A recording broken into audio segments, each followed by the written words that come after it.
I don't mean to sound like a jerk when I say what I'm about to say. I feel like I could drive, honestly, I could drive to the nearest Little League park, pick one Little League team, and they would be able to put up better results than the Mets lineup when Jacob deGrom is on the mound. I will never understand why the Mets turn into a Double-A minor league team whenever Jacob deGrom is on the bump. If Noah Syndergaard is pitching, 15 runs. If Steven Matz is on the bump, 9 runs. Now he's not even on the Mets, and he's still getting 15 runs in one game, so maybe that's just his luck in the baseball world. But Jacob deGrom not getting run support is the biggest head scratcher that I can think of in a baseball context. Like, why?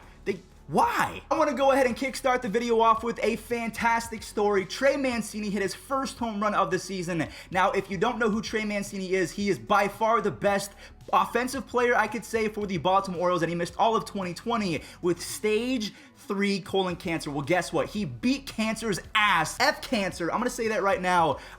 Man, I'm so happy for him. He had his first home run since overcoming that. Anthony Santander followed up in the same inning with a home run of his own. I thought that the Orioles were gonna use this momentum and steal a W from the Red Sox, but the Red Sox offense is just firing on all cylinders. Rafael Devers, JD Martinez has 7 doubles on the year. The Chicago Cubs' entire roster has 8. So yeah, when you have JD Martinez doing his thing and Rafael Devers showing some pop, it's going to be hard to beat them on a consistent basis. We have an injury update on Dexter Fowler. Yesterday I reported that he only had a knee contusion, that he might not even go on the IL. Well, unfortunately, they had a second opinion and it was revealed that he has a torn ACL. He is going to have to go through surgery. He is going to miss the remainder of the season. I feel bad for him. And to make matters worse, not only did the Angels lose Dexter Fowler, they lost the game 15-1. Bichette drives in 5 RBIs. There was a couple different players that drove in 5. We'll talk about them later. But the Blue Jays absolutely embarrassed the Angels again, 15-1. Jose Quintana,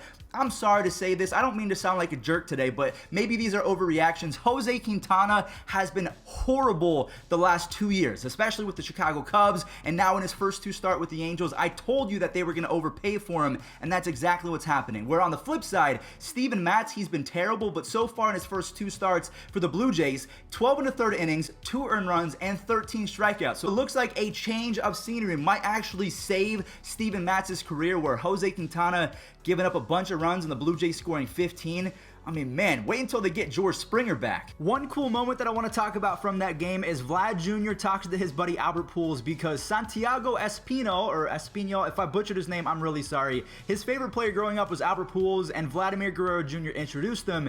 Espino gets the base hit, and then he's talking with Pujols. Just a wonderful moment. Another injury that I want to talk about, Miguel Cabrera is being placed on the 10-day IL. I hate the fact that this is happening, but he has a bicep strain. I want him to get 3,000 hits so bad, and this makes it even that much more hard to do. He's not the same Miguel Cabrera. They're paying him almost $30 million to basically be, I don't know, Roberto Perez. That is blasphemous. That is blasphemous. Now, speaking of Roberto Perez, him and the Cleveland offense exploded yesterday. Jordan Luplow joins Bichette as another guy that had 5 RBIs. He should have had more, but the replay system is completely broken in Major League Baseball. I don't understand how the umpires saw this live. The baseball clearly went over the yellow line. That's a home run, but instead they call it a double. Andres Gimenez hit his first home run as a member of the Cleveland Indians. Aaron Savali goes 7 2/3 innings, only allows 1 earned run. And I just want to say this right now. If you're playing the Tigers, it is going to be a very, very fun day,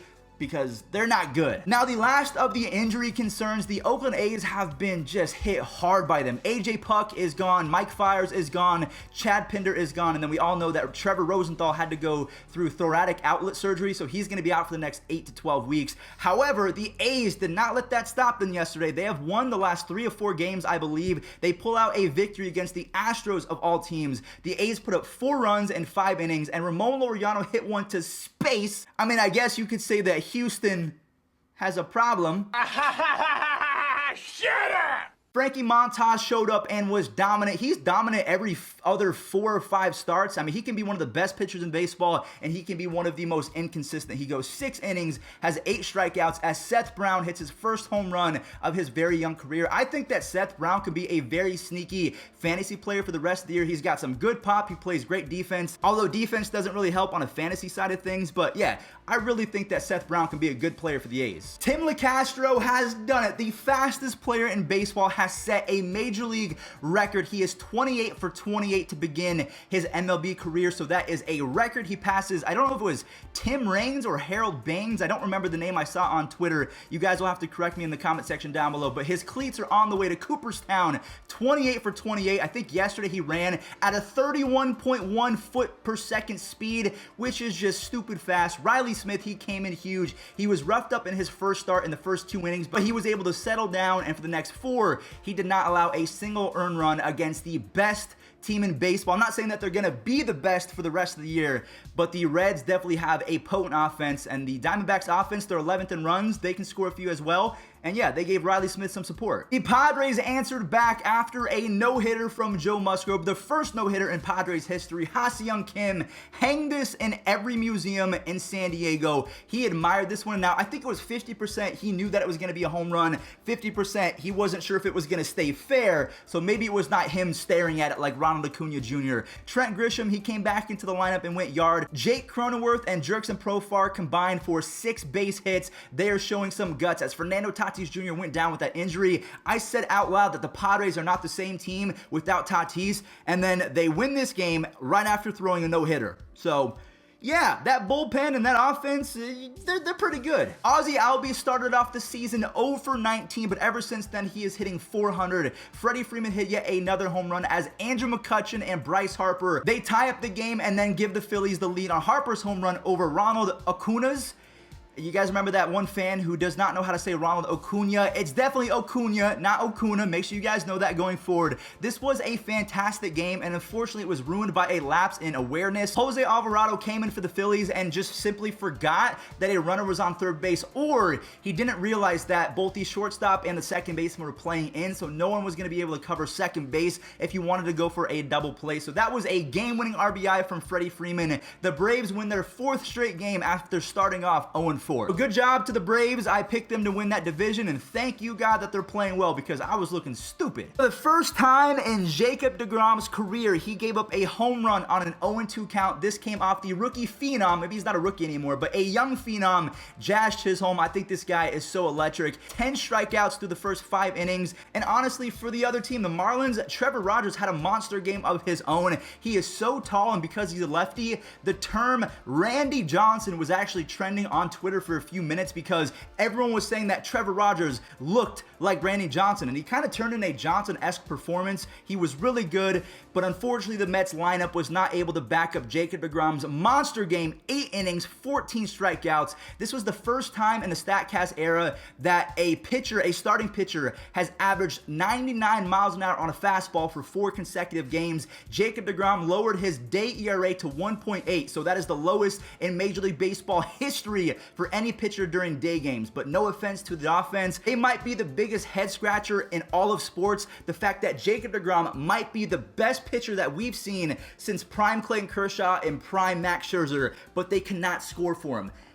I mean, I'm not even a Mets fan and I'm angry. Why is it that everyone who leaves Pittsburgh suddenly becomes better? Chris Archer got traded to the Pirates, became the worst pitcher in baseball, and then yesterday he made his debut. Was really good for the first 2 1/3 innings, going scoreless before they had to take him out. He will be going on the injury list. I don't remember exactly what happened, but Austin Meadows, Francisco Mejia, and Randy Arozarena, they do all the damage as the Rays staff is always going to be really good. And actually, Honeywell, one of the top prospects in baseball, is going to be making his debut. So if you're not a Rays fan, maybe tune in as a baseball fan because he could be really good going forward. And I want to talk about Randy Arozarena because a lot of people are saying that he is a flash in the pan player. Well, so far, he's got a home run, he's got some stolen bases, he's made a web gem, maybe the play of the year. Now, I understand small sample size, but let's talk about small sample size, okay? In 49 regular season games, he has 9 home runs, 7 stolen bases, and a 952 OPS. In 25 postseason games, he has 10 home runs and a 1219 OPS.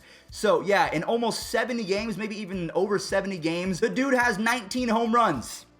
That's really good. Now, on the flip side, speaking of things that were not good, Domingo Germán was roughed up in both of his starts to begin the year, and he was actually optioned. Yankees fans were rejoicing. You could have told me that it was Christmas, and I would believe you. So he is being optioned. Now, they did not call up Deivi Garcia because I'm not sure if he's close to the team or where he's at. They called up another guy to fill the roster spot, but expect Deivi Garcia to be in the rotation pretty soon. And Germán, maybe his time in baseball is done because he's not a good guy off the field. He didn't show very good stuff in his first 2 starts, but then again, it was 2 2 starts. Maybe he deserves a second chance. Who knows? Juan Soto hit 2 bombs yesterday, but it was not enough as Chris Taylor and AJ Pollock combined for 6 RBIs as the Nationals dropped to 1-4 on the year. The Dodgers improved to 7-2. I mean, honestly, there's not really much to talk about from that game. Juan Soto might be the best hitter in baseball. The Dodgers are the best team in baseball. I mean, that's it. So we've talked about how Bichette and Jordan Luplow both drove in 5 RBIs yesterday. Now the final guy to do that was Avisail Garcia. He played hero ball for the Brewers yesterday. He drove in 5, and then Keston Hiura, who had a really costly error earlier on in the game. He had a 3-run bomb to help out the team, and again, he's going to be horrible at defense for the rest of his career. I don't see him ever getting better, but offensively, he is going to be one of the best in the game. Moving on over to the Twins versus the Mariners, Taylor Trammell hit his first ever big league home run, and then Mitch Haniger homered in the same inning as Yusei Kikuchi was rolling until he faced the guy named Nelson Cruz, who hit his 56th home run in the last 162 games. Remember, he's 40 years old. He should not be doing this. Now, both starters between Michael Pineda and Kuche did give up 2 earned runs apiece, but Taylor Trammell and Mitch Haniger, that combo proved to be lethal yet again in the 10th inning. They came in clutch with an RBI sac fly, and then they had to turn a double play on probably the second fastest guy right behind Tim Locastro. Buxton, the hottest hitter in baseball as well. The Mariners are able to hold him off.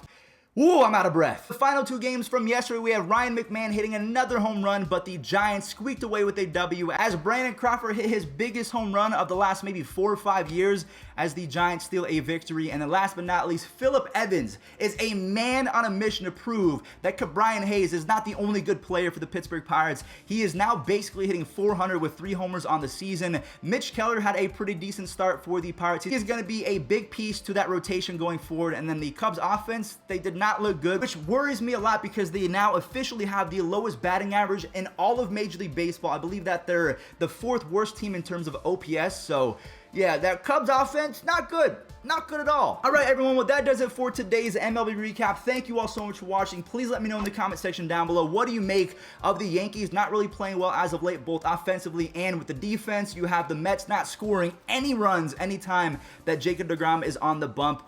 I had a lot of fun. We talked about a lot. And yeah, let's go ahead and end the video with some web gems because I like web gems. Sue me. Change up. Center field deep. Bradley makes the play. What a catch. Pretty good, 350. Hits this ball hard out to right field. That's a base hit. Gallo comes up with it quickly. He's got a good arm. Machado going for third, and they got him at third base. Snap bat into short center. Oh, what a catch by Crawford.